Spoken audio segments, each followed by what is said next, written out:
Assalamualaikum warahmatullahi wabarakatuh. Senang bertemu dengan rekan-rekan mahasiswa pada hari ini. Dalam kesempatan yang baik ini, saya ingin memperkenalkan diri saya. Nama saya Gema Arif Prahara, saya dosen di konsentrasi advertising di program studi desain komunikasi visual di Fakultas Industri Kreatif Telkom University Bandung. Konsentrasi keilmuan saya lebih fokus kepada peran desain komunikasi visual pada media. Pada riset dan tesis saya memberikan penekanan pada persoalan dengan media, tentunya iklan, serta aplikasinya dalam ruang publik. Ada beberapa kasus yang saya cermati, terutama berkaitan dengan media-media alternatif yang merupakan karakter dari media kreatif. Sebelumnya, kita membahas berkaitan dengan materi perkuliahan kita selama 14 kali kita bertemu ke depan. Saya ingin menguraikan dahulu aturan perkuliahan, serta menjelaskan secara garis besar rencana perkuliahan semester yang akan kita dalami. Sebelum saya ingin menyampaikan beberapa seperti pada umumnya berkaitan dengan deskripsi mata kuliah ini. Mata kuliah ini adalah untuk mempelajari beragam media kreatif, serta media kreatif cetak, serta media kreatif digital, serta media kreatif luar ruang, media kreatif mobile, serta media kreatif in-store, melalui tahapan dari konsep perencanaan hingga menjadi sebuah rancangan desain.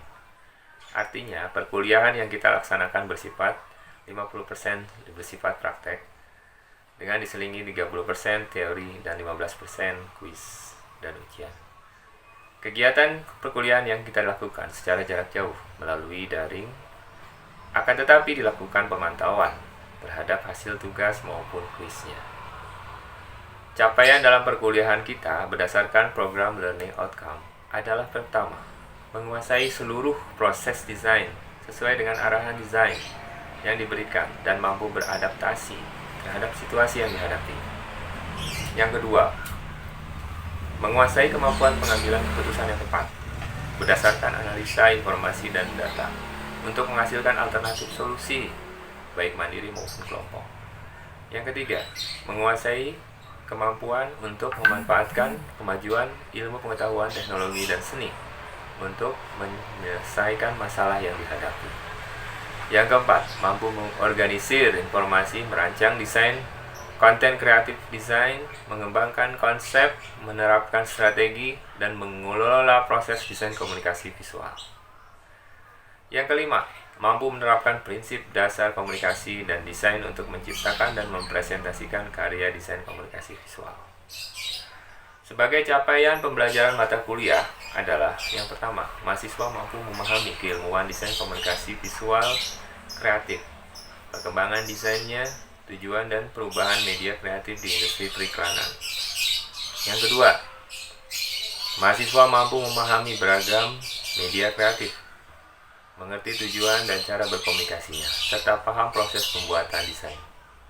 Yang ketiga, mahasiswa mampu menganalisa beragam konsep rancangan desain media kreatif untuk kegiatan promosi suatu brand, paham perilaku konsumen, serta mengerti penempatan medianya atau placement media.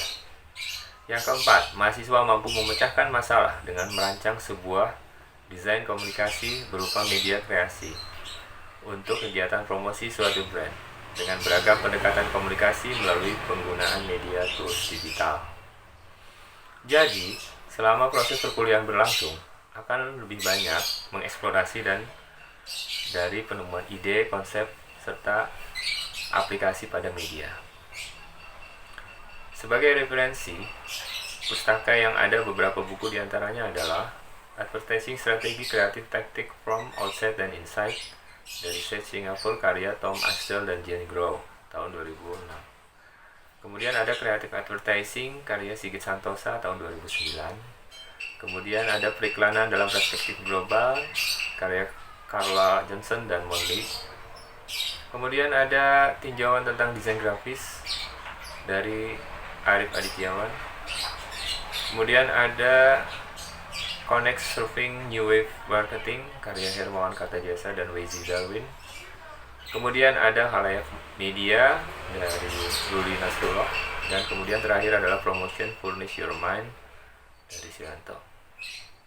Kemudian dalam mata kuliah syarat yang harus dilalui adalah lulus dari mata kuliah copywriting. Baik, selanjutnya saya akan memaparkan dari setiap pertemuan yang akan kita lakukan bersama. Pertemuan pertama adalah sebuah pengantar tentang media kreatif advertising, dengan bahasan tentang apa yang diketahui berkaitan dengan media kreatif.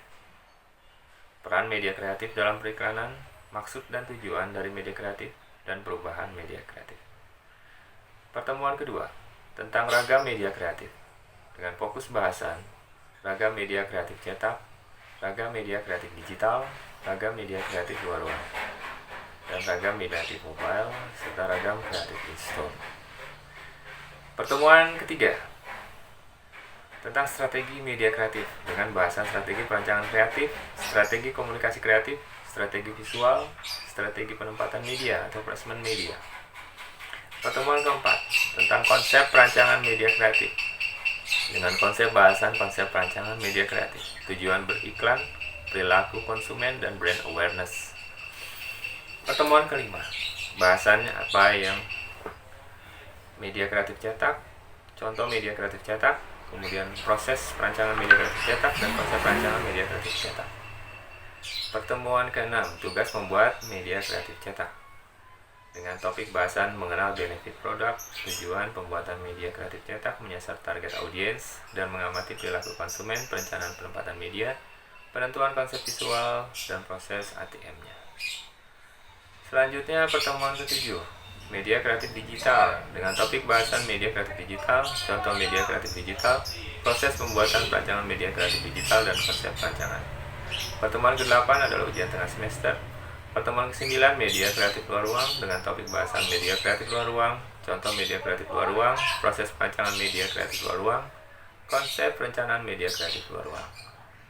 Pertemuan ke-10, membuat media kreatif luar ruang, dengan topik bahasan mengenal benefit produk, tujuan membuat media kreatif luar ruang, menyasar target audiens, mengamati perilaku konsumen, rencana penempatan media, konsep visual, proses kreatif, inovasi ide baru.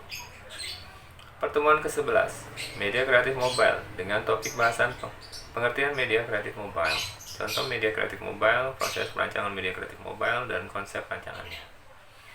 Pertemuan ke-12, tugas membuat media kreatif mobile, dengan topik bahasan mengenal benefit produk, tujuan membuat media kreatif itu menyasar target audiens, mengamati perilaku konsumen, rencana penempatan, serta konsep visual, serta proses kreatif ide inovasi baru. Pertemuan ke-13 adalah media kreatif in-store, menganalisis beragam konsep rancangan media kreatif in-store, kemudian promosi suatu brand, mengerti media kreatif in-store, contoh media kreatif in-store, proses perancangan media kreatif in-store, dan konsep rancangannya.